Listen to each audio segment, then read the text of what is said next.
मलकाए तरन्नुम नूरजहां एक अहद का नाम थी। उन्हें इस दुनिया से गुजरे हुए 22 साल हो चुके, लेकिन उनके गीतों ने आज भी उन्हें जिंदा रखा हुआ है। नूरजहां की फनी जिंदगी किसी तारुफ की मोहताज नहीं रही। उन्होंने अपनी आवाज से जनूबी एशिया को अपना दीवाना बनाया। पाकिस्तान और भारत में उन्हें यकसा प्यार मिला। उन्होंने अपने करियर में 1 से जायद शादियां की। अल्लाह ने उन्हें औलाद भी दी, जिनमें 2 बेटे शामिल थे। नूरजहां की बेटियों का जिक्र तो होता रहता है, ताहम आज की इस वीडियो में हम बताएंगे नूरजहां के बेटे कौन थे और उन्होंने किस तरह से जिंदगी गुजारी। आजकल उनके बच्चे किस तरह की जिंदगी गुजार रहे हैं, ये सब कुछ हम बताएंगे आज की इस वीडियो में।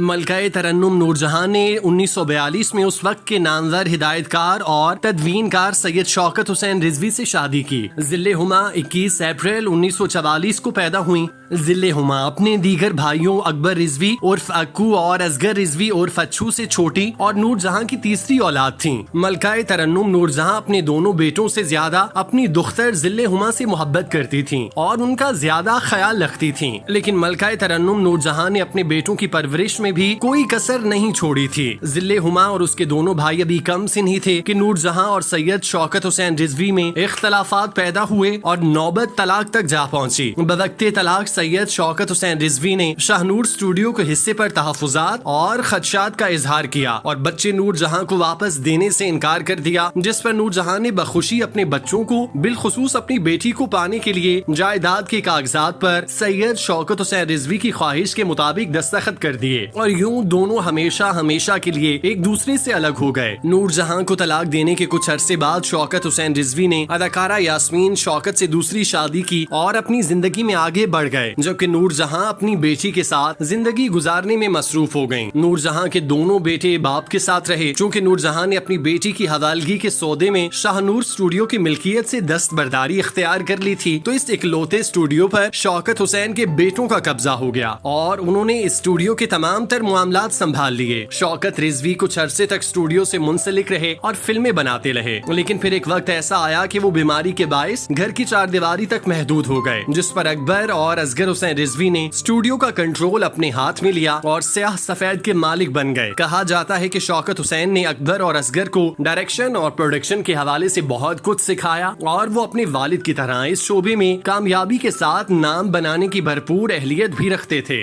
नूरजहां वालिदा और शौकत रिजवी जैसा वालिद होने की वजह से कुदरत ने अकबर और असगर रिजवी को बहुत सी सलाहियतों से नवाजा और बहुत ज्यादा बासलाहियत थे, लेकिन उन्होंने अपनी सलाहियतों को कभी इस्तेमाल में नहीं आने दिया। इसकी सबसे बड़ी वजह शाहनूर स्टूडियो था, जो उनके लिए दौलत की देवी से कम न था। शाहनूर स्टूडियो अपने वक्त का सबसे जदीद स्टूडियो था, जिसमें हर तरह के आलात और मशीनरी दस्तयाब थी, जिसकी वजह से हर फिल्म साज इस स्टूडियो में फिल्म बनाने की कोशिश करता। अकबर और असगर हुसैन ना ही फिल्म डायरेक्टर बन पाए, ना ही उन्होंने कभी कोई फिल्म प्रोड्यूस की। उन्होंने अपने वालिद का स्टूडियो दूसरे फिल्म साजों को किराए पर देना शुरू कर दिया और खुद पैसों पर अयाशी करने लगे, और इस सिलसिले में उन पर किसी किस्म की हुदूदो क़यूद नहीं थी। लेकिन शौकत हुसैन खुद भी इस तबीयत के मालिक थे और फिर वो उम्र के इस हिस्से में पहुंच गए कि उनका अपने बच्चों पर कोई कंट्रोल नहीं रहा। उनकी जिंदगी के आखिरी साल अपनी दूसरी बीवी यास्मीन रिजवी के साथ गुजरे, जिसने उन्हें इस नाजुक मरहले पर सहारा दिया।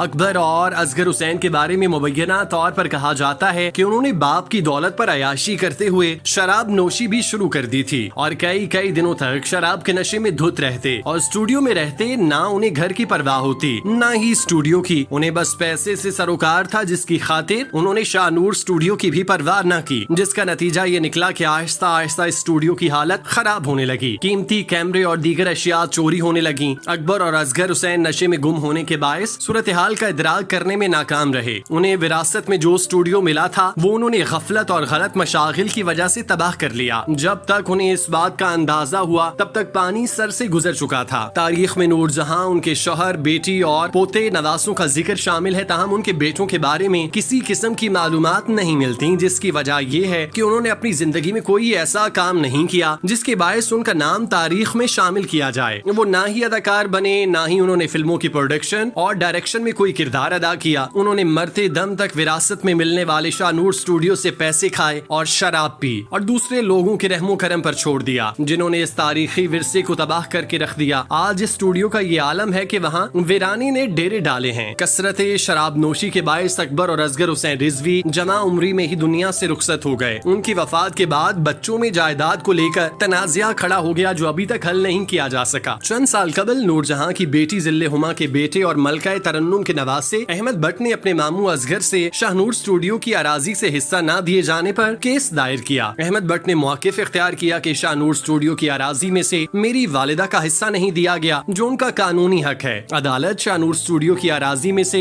हमें हिस्सा देने का हुक्म जारी करे, जिस पर अदालत ने पहले उनके मामू असगर हुसैन को अदालत में पेश होने का हुक्म दिया, लेकिन उनकी वफात तक ये केस चलता रहा, जिसके बाद उनके बच्चे अब इस केस को लड़ रहे हैं, लेकिन अभी तक कोई फैसला नहीं हुआ। अकबर हुसैन रिजवी के बच्चों में अदाकारा सोनिया जहां और सिकंदर रिजवी हैं। सोनिया जहां ने हिंदू लड़के से शादी की और फिर भारत में मुकीम हो गयी, जबकि सिकंदर रिजवी कराची में मुकीम हैं। उन्होंने अदाकारी के साथ साथ रेस्टोरेंट का बिजनेस भी शुरू किया है। जिले हुमा के बच्चों को इसलिए शाहनूर स्टूडियो से हिस्सा नहीं मिल सकता क्योंकि नूरजहां ने बेटी की हवालगी के मौके पर शाहनूर की मिल्कियत से खुद को अलग कर लिया था, जिसके बाद कानूनी तौर पर उनका स्टूडियो पर से हक खत्म हो गया। चुनाचे उनके बाद उनके किसी बच्चे या नवासे नवासी का विरासत में हिस्सा नहीं बनता। इस कानूनी भाग दौड़ को कई साल गुजर चुके, लेकिन फैसला अभी तक किसी भी फरीक के हक में नहीं आया।